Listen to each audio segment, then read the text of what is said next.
This is Michigan Weekend, show number 109.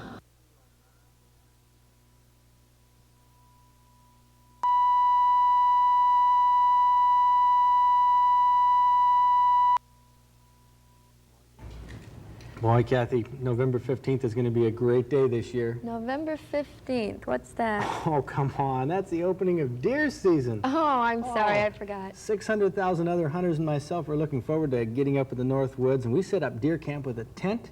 Oh, it's just great. A tent in the cold? Sure, that's the essence of deer hunting you'll learn about on Michigan Weekend.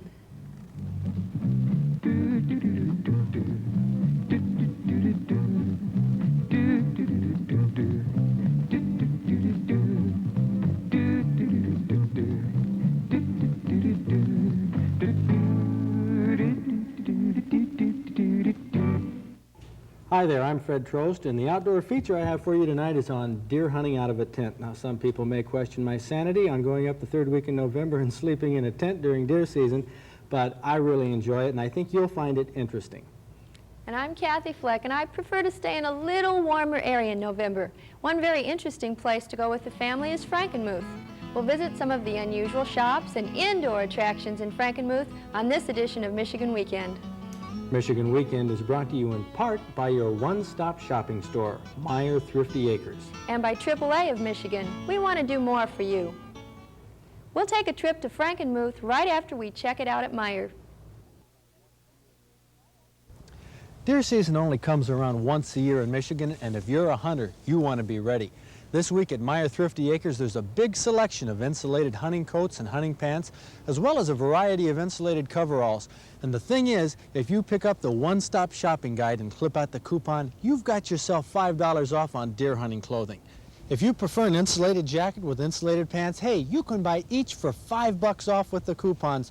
Why pay more? Check it out at Meyer. Frankenmuth is a Michigan community that's rich with German tradition, and even when the winds start to howl, you can find this tradition alive and well inside the little shops that dot the main street. The Glass House is one cozy little shop you'll want to stop in. There's always a fire burning, and you'll be able to see the glass blower at work, exercising the age-old craft of heating and blowing glass into hundreds of intricate designs and shapes. He likes his work because you can see the fire in his eyes, and it's interesting to watch these glass blowers mold much detail into their little works of art.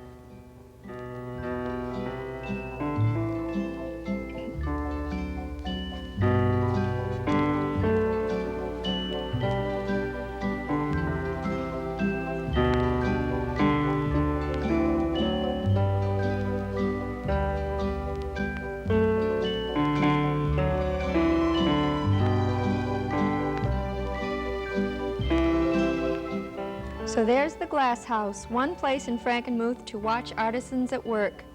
Another interesting place is what they call Candle Wonderland USA. You can see all sorts of candle crafts going on in here. Right now, we can watch the dipping and painting of candles. Now, they don't use paint, they use different colors of wax that are painted on to build up the shape and add color at the same time. In this process, the candles are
But if you're in the mood to see some real wood carving, visit the Schnitzelbank shop. George Kielhofer is a real Bavarian wood carver.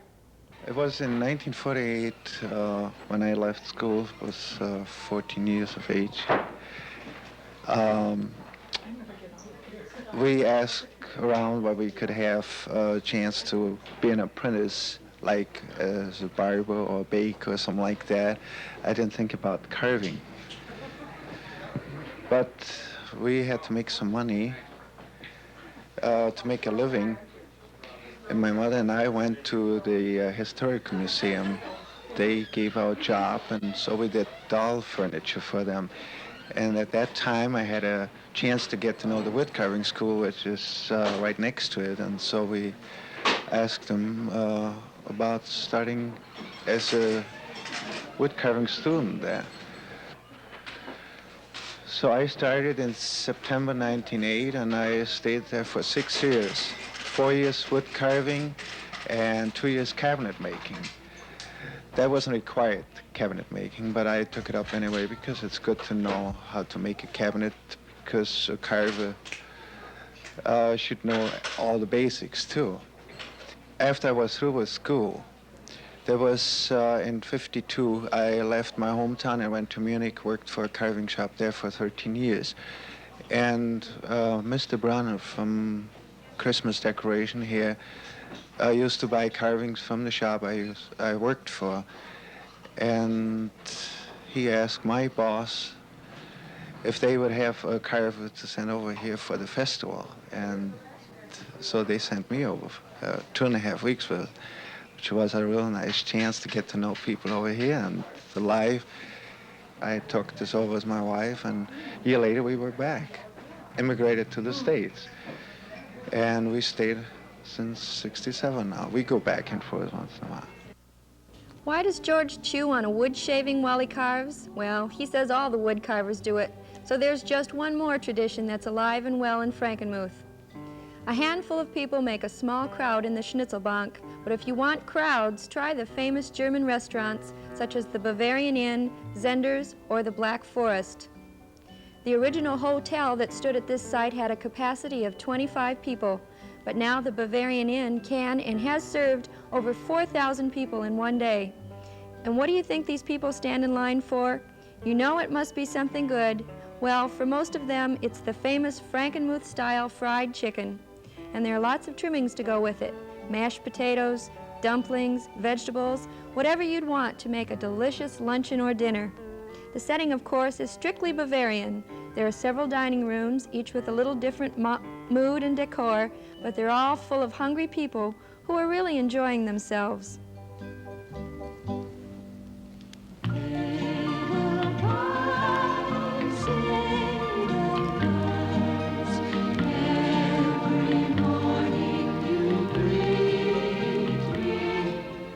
You don't have to worry when you're almost out of chicken, because the waitress comes back to the rescue with a fresh plate full of steaming drumsticks, thighs, wings, white meat, all cooked to perfection with a special Frankenmuth recipe.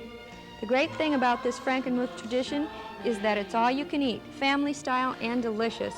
Nobody goes away from Frankenmuth hungry. You better eat up, because there's a lot more to visit in Frankenmuth that we'll be seeing on future Michigan weekends. In fact, in just another month, we'll be back to get into the Christmas spirit at Bronner's. So yes, the German tradition is alive and well in Frankenmuth for you to see on a Michigan weekend. And you'll find that planning your weekend trips is a lot easier if you're a member of AAA. AAA, we want to do more for you. AAA, you can't beat us, join us. We want to do more for you. AAA, you can't beat us, join us. You know, a lot of people tell me they just can't understand how I go deer hunting in the fall, camping out of a tent. Well, it is a little chilly, and I've been going the past couple years with Ron Bacon, who introduced me to this cold weather method of deer hunting. Now, Ron can explain how we go about it, and I think you'll at least find it interesting. My ideal setting is to have it near some kind of forested area and near running water, preferably a good stream. And I want to have a nice, well-drained, reasonably flat area where I can set my tent on. But it's a clearing, it's a natural clearing, it's a grassy clearing. I don't have to beat down brambles. Don't have to do a lot of cutting and chopping of wood unnecessarily, or the brush. It's a natural area, a natural grassy little plain. And my tent fits in very well there. It's close to a path where I have easy access into my deer hunting area, direct access into my deer hunting area. I lay out my tent. I stake it down, and the inside of it I put a large tarp. Right on the inside. I don't put the ground cover underneath the tent, because I find that has a tendency to do nothing but capture water underneath, and eventually it'll seep up through the bottom. This way I put my canvas inside of my tent, the canvas tarp inside of my tent. And then after we get enough water or snow or dirt accumulated in there, when we want to clean it out, we can just take the tarp out completely, shake the tarp, put it right back in again. Good way to sweep the rug.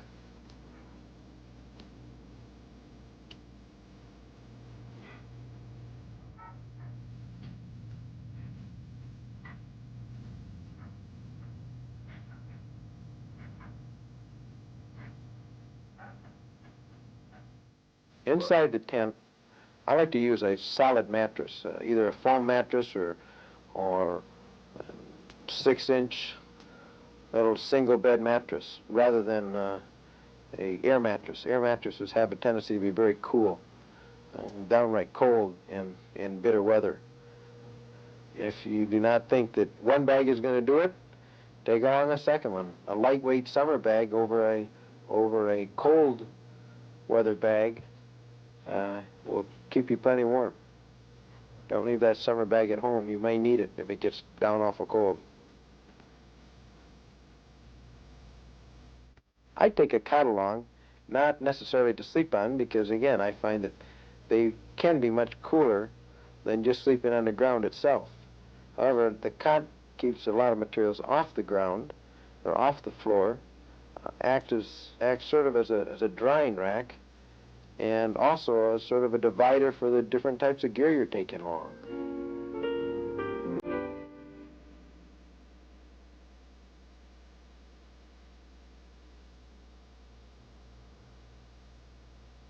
If it would seriously look like raining, I have myself a large rain fly that I put over the entire tent, and that would prohibit any water from getting in whatsoever, and probably be a recommended piece of equipment if one is hunting early in the year when you have chances for rain.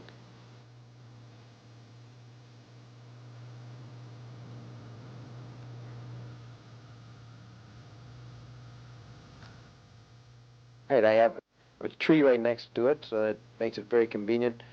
I can build attachments and lean them next to that tree. My tree has one low-lying branch. It's 6-7 foot off the ground, ideal for hanging a deer, and I've been fortunate enough to get a deer many years. So I need to have a place where I can hang my deer. I build a little stand that I can set my cook kitchen on. On the same little stand, I can also set my water jug, and right next to that I can put my little Coleman cook stove. I need to have a spot where I can tie something around the tree to attach lanterns to, hatchets, saws, whatever I'm going to have. My cook kitchen goes right next to it. My water jug is built on a little rack that I have, leans up against the tree. My cook stove is sheltered by that tree.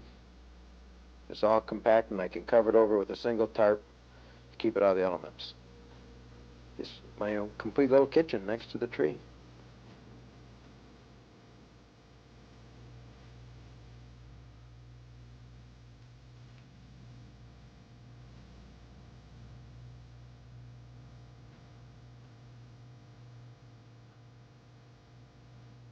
Area that I've been using for a number of years. I dig down, smash down some of the old tin cans, dig ourselves a little pit, and that's what takes our refuse while we're there. We're done, we smash the cans down, fill it back up, till next year.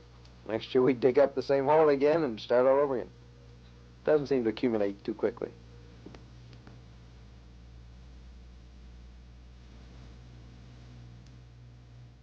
We want to take and make ourselves a little fire pit, rim it with rocks, good-sized rocks, that 6 inches, 10, 12 inches in diameter, and allow ourselves a little bit of a rim so that I can take and use an old barbecue grid and put it on top of my fire so we can cook out in our evening hours.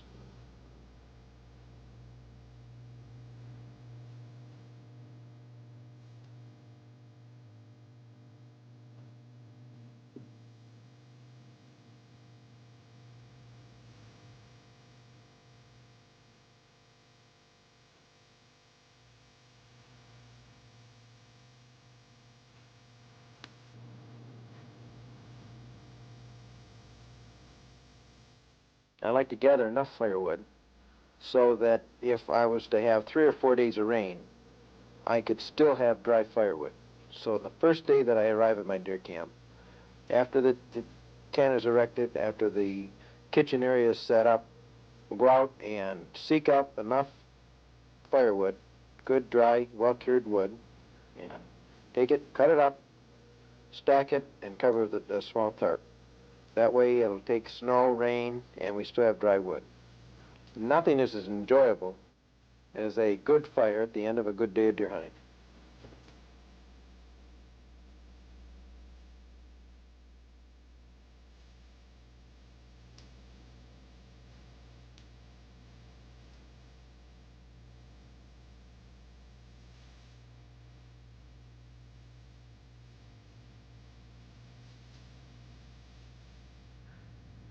After a good full day of deer hunting, there are a few things to do around the campsite.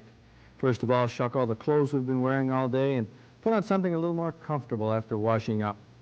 Dinner has to be prepared, and this usually is after dark since we'll stay out in the blinds until the end of shooting hours.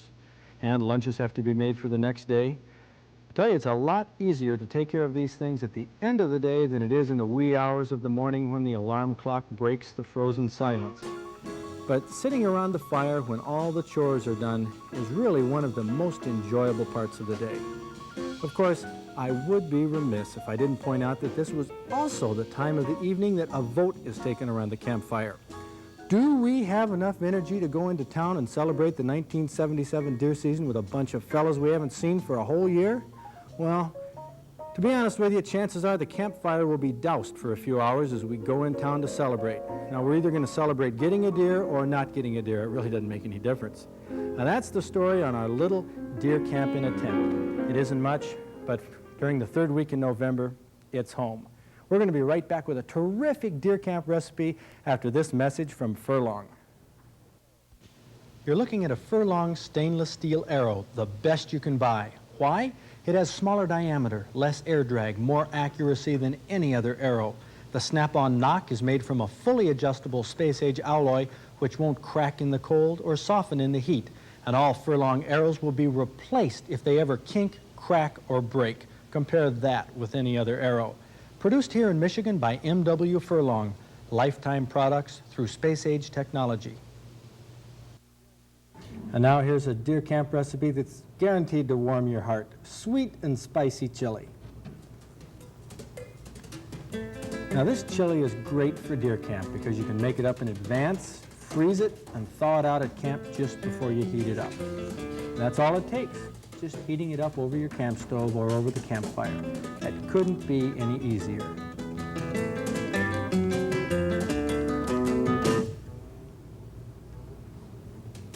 This recipe isn't too hard to make either. First of all, you brown a couple of pounds of hamburger and then add a couple of large onions that you've chopped. And a lot of people brown this in a frying pan, but it's just as easy to use the pot that you're going to cook the chili in.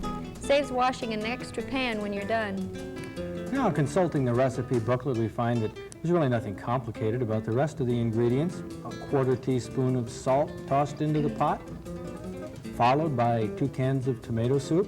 Now this is the raw stuff, right from the can. You don't add any water or milk to dilute it.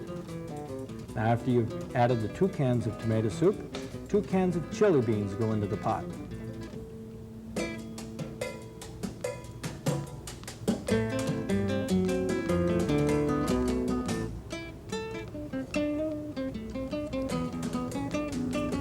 Then comes a large can of whole tomatoes. Now these don't really have to come from a real live can. If you've canned tomatoes from the garden this summer, that's fine, toss them in. Now I told you this was an easy recipe. Well, believe it or not, we just finished the hard part, and that was opening the cans. From here on out, it's all downhill. This is called sweet and spicy chili because of two particular ingredients. The sweet one is brown sugar, and the spicy one, well, chili powder, of course. First, in goes the brown sugar, and then the chili powder.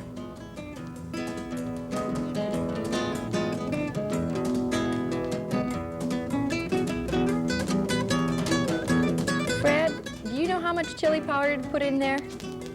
Well, you got me. I don't know if I have enough in here or not. Looks pretty hot.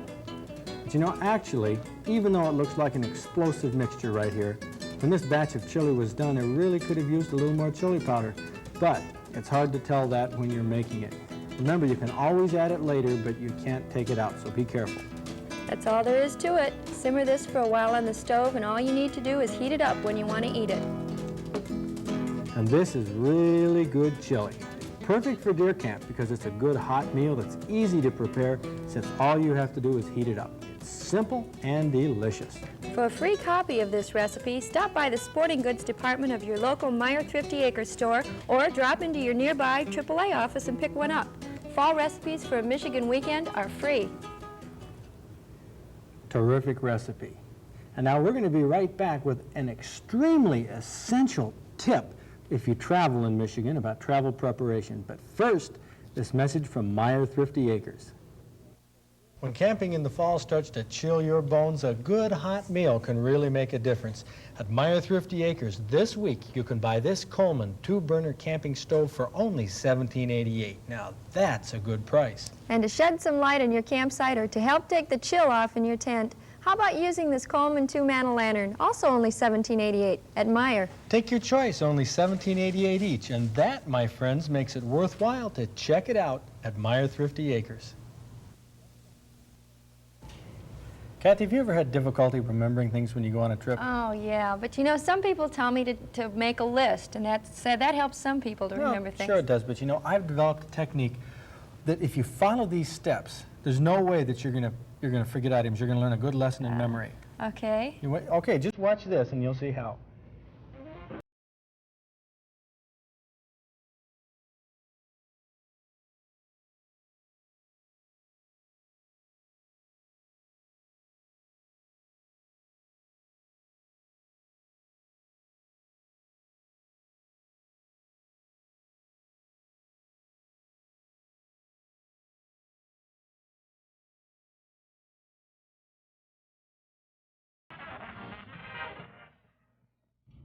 Isn't that a beautiful lesson in sharpening up your memory? Some lesson. You still forgot the oars. Oh, no, the paddles, see, if you leave the paddles on the dock like that, what happens is that you'll never forget them again. Oh, yes, we've forgotten something. Our sponsors, Meyer Thrifty Acres and AAA of Michigan. They hope you can get outdoors this weekend because it's a great place to be. We'll see you right here on Michigan Weekend next week.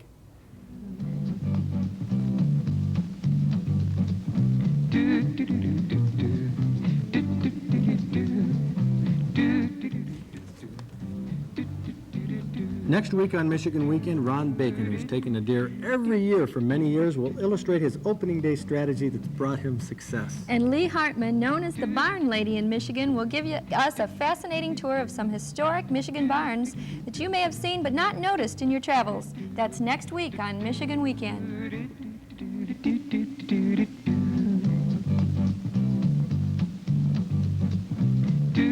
do.